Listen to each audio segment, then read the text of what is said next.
সুৰক্ষা সমিতিৰ কেন্দ্ৰীয় কাৰ্যনিৰ্বাহক সভা আৰু দ্বিবাৰ্ষিক অধিৱেশন আমাৰ জংঘল ব্লক হাইস্কুলত মৰিয়নি সমষ্টি জংঘল ব্লক হাইস্কুলৰ ডুংডুং ক্ষেত্ৰত অনুষ্ঠিত হৈ আছে। আমি আজি মৰিয়নি সমষ্টি বাসী হিচাপে আজি অতিকে গৌৰৱান্বিত যে অসমৰ সমূহ জিলাৰ পৰা ইয়াত শ প্ৰতিনিধি আহি ইতিমধ্যে আমাৰ মাজত উপস্থিত হৈছেহি আৰু আমি উদযাপন সমিতি হৈ তেখেতসকলক যিমান পাৰোঁ আমি যৎপৰোনাস্তি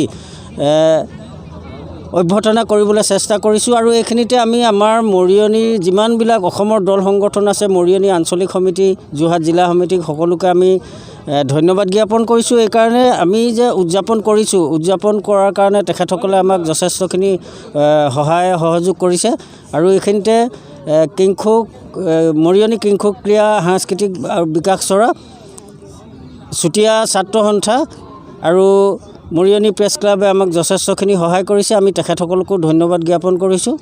ধন্যবাদ। কেইখন জিলাৰ পৰা কিমান প্ৰতিনিধিয়ে অংশগ্ৰহণ কৰিছে ইয়াত? ইতিমধ্যে ২৭খন জিলাৰ প্ৰায় ৪০০ প্ৰতিনিধিয়ে ইতিমধ্যে পঞ্জীভুক্ত হৈছে।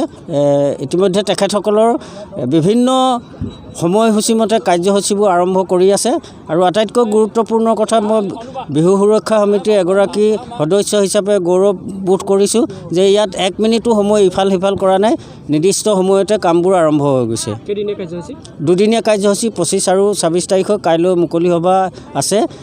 বিহু সুৰক্ষা সমিতি অসমৰ তৰফৰ পৰা 10গৰাকী বিশিষ্ট ব্যক্তিক অভিধা প্ৰদান কৰা হ'ব আৰু অতি গৌৰৱৰ কথা আমাৰ অঞ্চলৰ প্ৰায় ৫০গৰাকী লোকশিল্পী যিকেইগৰাকী এতিয়া হয়তো গীত মাত পৰিৱেশন কৰিব নোৱাৰিব কিন্তু আমাৰ কৃষ্টি সংস্কৃতিটো ধৰি ৰাখিবৰ কাৰণে চেষ্টা কৰিছিলে, তেখেতসকলকো আমাৰ ইয়াত উদযাপন সমিতি তথা তিতাবৰ জিলা শাখাৰ পৰা আমি সম্বৰ্ধনা ব্যৱস্থা কৰিছোঁ। ধন্যবাদ।